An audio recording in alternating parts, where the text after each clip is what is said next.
Oh, recording.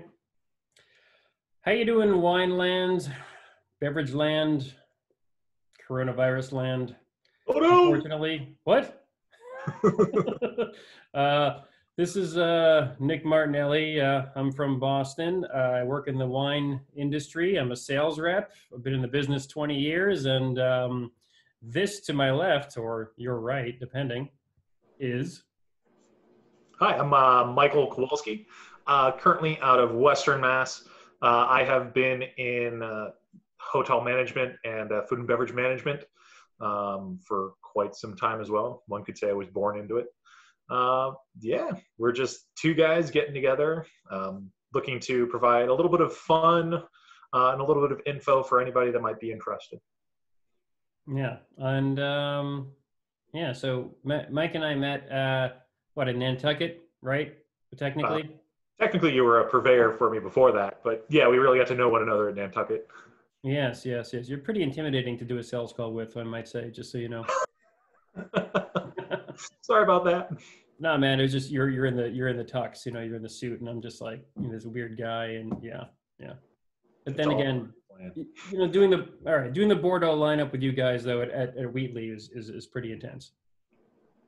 Okay. We care about our wine, so we definitely like to run our producers and our purveyors through the ringer to see what they know and see if it's actually worth us bringing a bottle on. That's good. That's good. And a sales rep like me should just shut up and be like, "This is what it is." Advice for any future sales reps: don't just shut the hell up. Anyway, so today we thought for our first show that we would do the wines of Alsace, some of our favorite wines. Yet regionally, I know very little about. So we've chosen two wines, each from our own private cellars, Mhm. aka closet. And Yep. we're just going to start off with Riesling, which is what the grape is that we're going to talk about. So, oh, look at that. We got a Riesling page. Fantastic. So, for those who don't know, Riesling is a native to the region of Germany, but you can find Riesling in any corner of the world, including Southern Australia, Northern California, the Finger Lakes, Chile, probably other places I'm missing. What am I missing? You hit most of them. South Africa. Oh, yeah, For yeah, reason. yeah. Elgin Valley makes some pretty good South African Riesling. Look at the primary aromas right here. Look at all this stuff. Flowers and rose petals and stone fruits. And by the way, apple is not a tropical fruit, unless, Mike, you concur. Yeah, it is a tree fruit. And look at all honey, grass, lime, gooseberry. Let's say it like the British. And secondary aromas from the winemaking. Fermentation pear. I don't know if they're trying to say fermentation or just pear, but fermentation pear is pretty cool. Yeah, it's one of the aromas that come out because of the fermentation process, because how the yeast breaks down some of the sugars and acids. And the petroleum we're seeing right here too. I mean, that's not like a thing of BP in your glass, right? That's just like Yeah, I mean, it's a classic indicator of Riesling. Some people, if you've anybody seen the movie Somm, uh, Ian says it's like opening a fresh can of tennis balls. It's that kind of like oily, again, kind of gas petroleum scent that just happens because of kind of the compounds that are in the skin of the grape.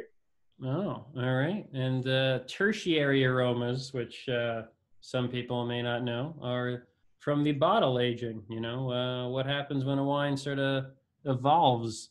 Mm. Be- Beeswax and honeycomb and dried fruit spices. Oh, that's exactly what's in my glass, but we'll get to that. Okay, so from there, hey, we're back. By the way, folks, this is our first show, so bear with us. We Yeah, do appreciate feedback of any kind. So from Riesling, where do we go? We're doing Alsace, right? absolutely. So we talked about a bunch of the regions where Riesling is produced. We're going to be focusing on Alsace, which is a region in France. For those of you that don't quite know your France geography, um, the French have a nice little phrase for the shape of their country. They call it the X because it kind of looks like a hexagon standing up on its point. So it's got kind of like the flat lines are on either side. Alsace kind of really sits in the really far northeast of France. It's really on the border between Germany. And that's part of the reason you find the Riesling grape in Germany, because that region, over the years, over hundreds of years, with the wars, with the politics, Alsace has sometimes been part of France, part of Germany, and a lot of that Germanic influence is a lot of why Riesling is planted there to begin with. So we have a really nice expanded view of Alsace in general. Again, really runs nicely kind of north to south, a slight lean towards northeast and southwest, kind of like most well-known winemaking regions in France. You kind of equate this to how Burgundy looks. It kind of sits up against a couple mountain ranges, but that's a conversation for another time. Mike, is it true that we should call wines Alsace wines and not Alsatians? Or is it Alsatians people or dogs? I think that's what I hear. Yeah, you just call them wines from Alsace. It's kind of like how certain phrases of certain other regions have kind of fallen out of vogue. Just wines from Alsace. I'm bringing in the good points today, just so you know, if you don't want to call someone a dog or something. All right. And I see most of these Grand Crus are down in the Colmar area, with the one or two that most people probably haven't had that are into Alsace wines. But as we were talking yesterday in preparation for this map, there is a Steinklotz in the region if you were in Massachusetts. Although, you know what, I think Horizon used to sell that, and I don't know if they sell it anymore, but they had a Gewürztraminer that was pretty damn kick-ass. Anyway, yeah, can't say I know too much about the Alsace Grand Cru structure. You know, I feel like that us in the wine business, we've memorized more Burgundy Crus and Beaujolais Crus and even Barolo Crus, and Alsace Grand Crus is not exactly, you know, I don't know. Would you agree on that? With Burgundy, you've got the, Premier and Grand Cru. Alsace is really nice and linear, where it's just, hey, there are a couple places that it's just Grand Cru. It's not nearly as complex as Bordeaux with your first through fifth growths either. These are just the places that people realized that, had wines that had a certain characteristic that you could identify. Oh, show. All right, cool. So should we get to the wines now? Yeah, absolutely. All right. Like people might want to see us like drink or something. Maybe. Absolutely. And eventually we'll go live, folks, and you can drink with us. That'd be scary. Oh God, should I go first here? Yeah, absolutely. All right. Well. Okay, so the wine that I've got in my possession is the Domaine Agape from Osterberg in the near the town of Ribeauvillé. This is a 2011. Oh, look at that! Look at that color. Yeah. This is, by the way, I have no vocabulary like Michael here, so I'd be like, this smells like vocabulary, guys. Taste smells it, like it. See if it relates to any fruits or flavors that you've had before. Oh, that's true. This smells like a Miss Doubtfire movie. It's really funny and out there. No, this is it's got a lot of that, baked apple, which isn't a tropical fruit, but also a little bit of papaya. And I just really want a block of Munster cheese to go with this when it really comes down to it. This is what I want. But I'm going to go to the little screen I have over here to show you. You see that? The Osterberg Grand Cru. It's got marl, limestone, and sandstone. It's... Oh, look at that. Oh, it's beautiful. I'm going to go to Alsace. Gorgeous. Yeah, man. Have you been to Alsace? No, I have a family friend who's from there. He keeps on saying I have to go. I haven't had the chance yet. Like, I just want to go just for the Vosges Mountain chocolates more than anything.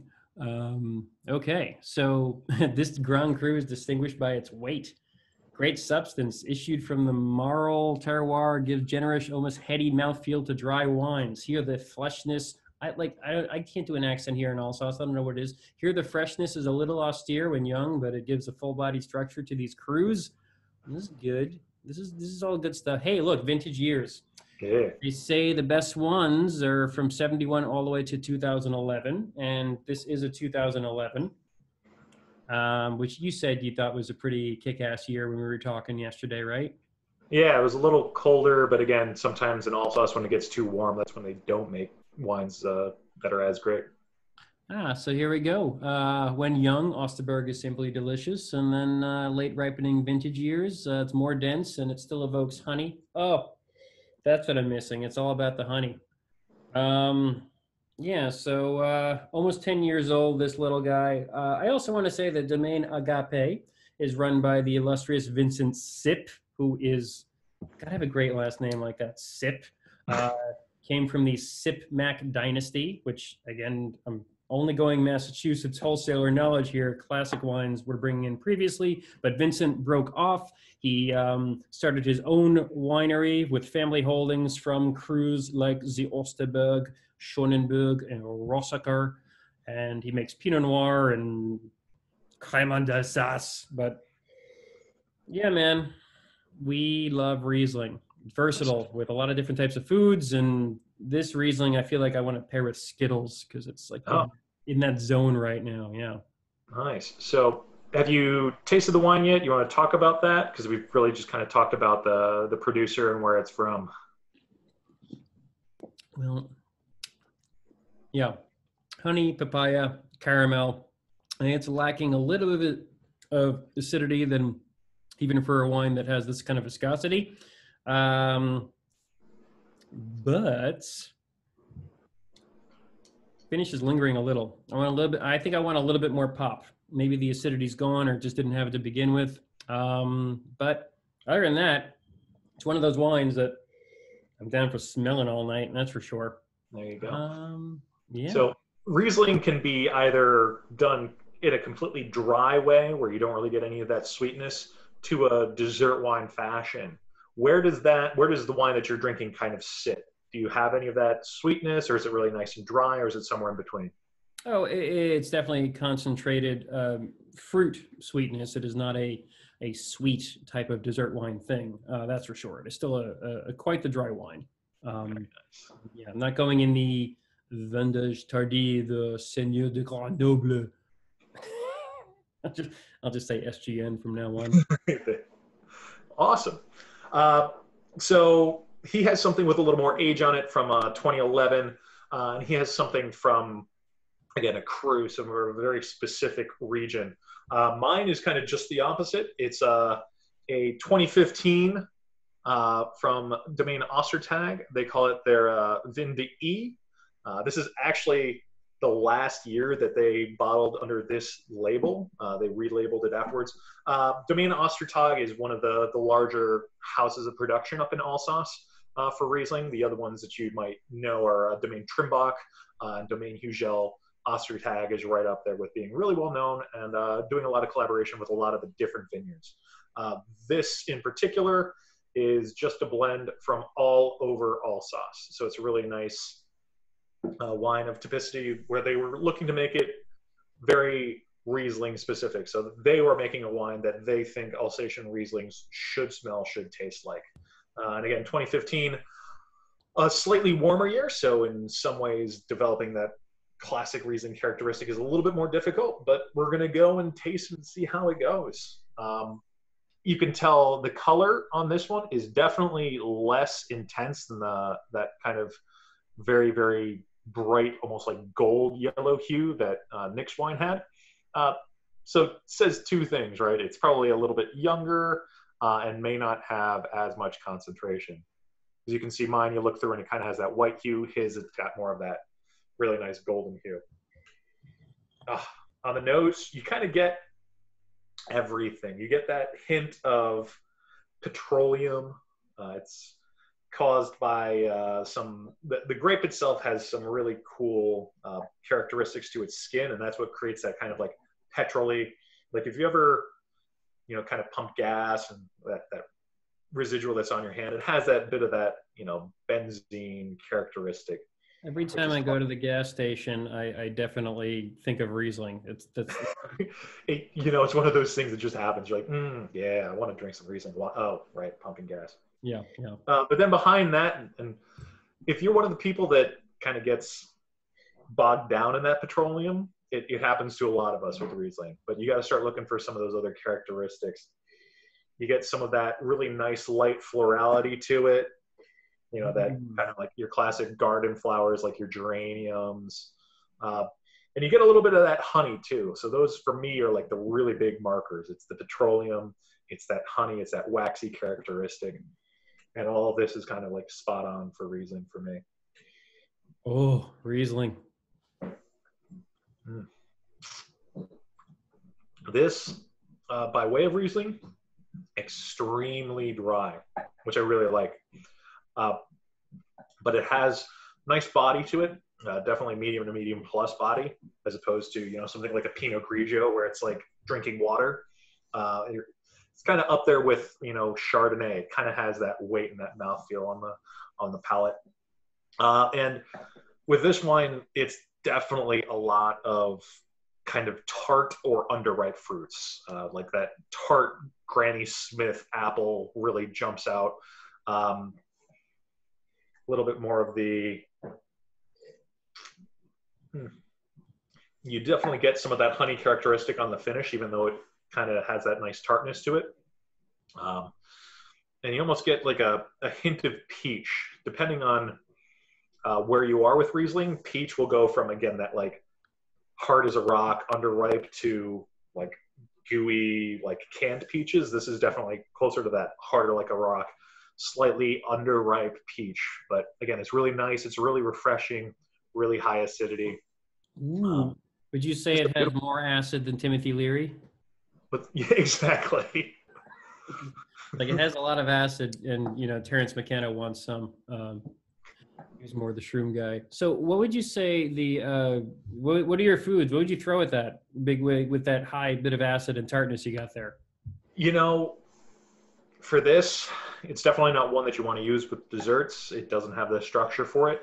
Um, Anything that you want some high acid with. So really, for me, Riesling always goes well with foods from the Pacific and kind of the Asias. So anything cream based, like any sort of curry that has a little bit more of that weight to it, so the coconut balance, that Rieslings like this always work really well with it to cut the richness, to add some really nice flavor and kind of revitalize the palate.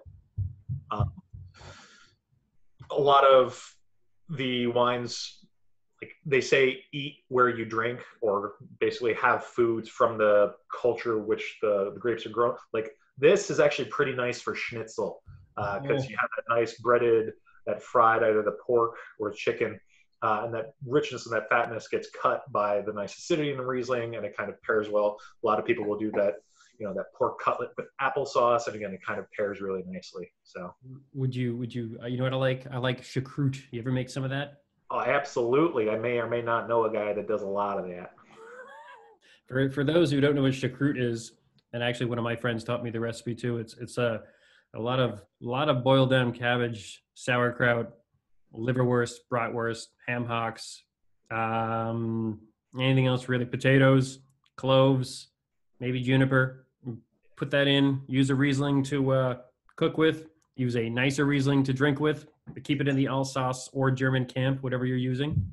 That's really really tasty stuff, and perfect with this kind of. I mean, while it's still cold, it may not be summer just yet. It's still freezing. Make some chacroute. Yeah. Eh. Yeah, this is a wine you can drink kind of whenever. Yeah, it's definitely much more refreshing on a cold day. But again, you have a lot of those heartier dishes that this still works really nicely with, like charcuterie or the schnitzel. All right. I question, Mike. Yeah. When was your first awesome experience with Alsace wine? Like, when did you maybe you've tried it once, but like, what was your like epiphany Alsace moment, if you can remember? It's unfortunately nothing near as interesting as most people's, although one of the more recent ones was Alzinger and Thierry Rowe. They were up here tasting us, and we got to taste through a bunch of different vineyards of theirs, so you could really kind of focus on the typicity from different Grand Crus. But for me, the first time I really understood the variety and like the versatility of Riesling was when I was working at the Culinary Institute out in St. Helena when I was going to school out there. Just doing wine pairing dinners and finding out that, you know, this one grape made in different styles can take you from the beginning, because you can do Riesling in a sect method, or basically as a sparkling wine, which some places do fantastically. I know out of Braun, they do a lot of them. Albert Boxler was a great producer that does some really nice sparkling Riesling from Alsace. Yeah, good stuff. To, you know, that first course where it's just, you know, a quick bite, works amazingly with any sort of fish that has a little bit more richness.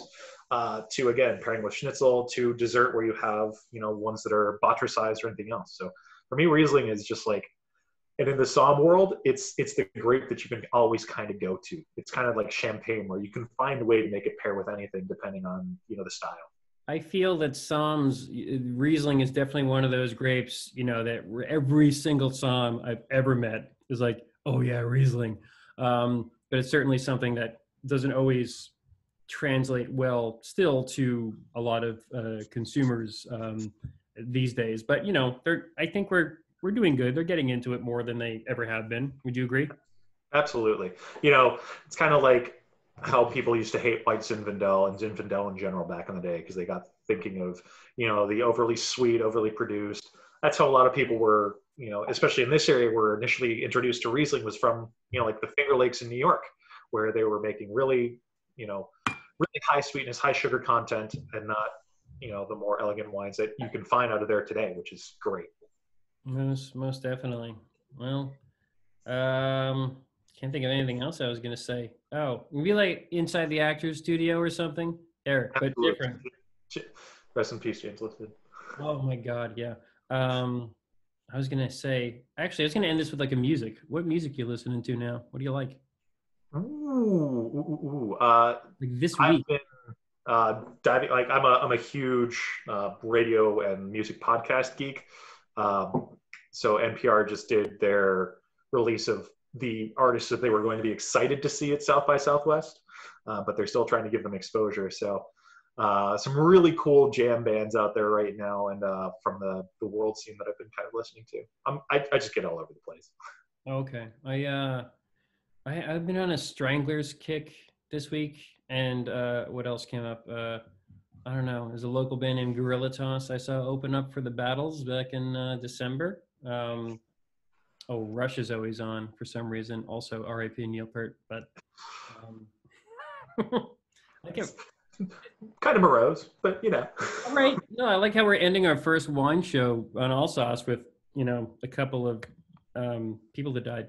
Anyway, um, we are not asking, please let us know your feedback, what you think of this wonderful show. We aim to work on it every day if we can, improve it, have special guests. What do you want to see on the show? What do you want us to talk about?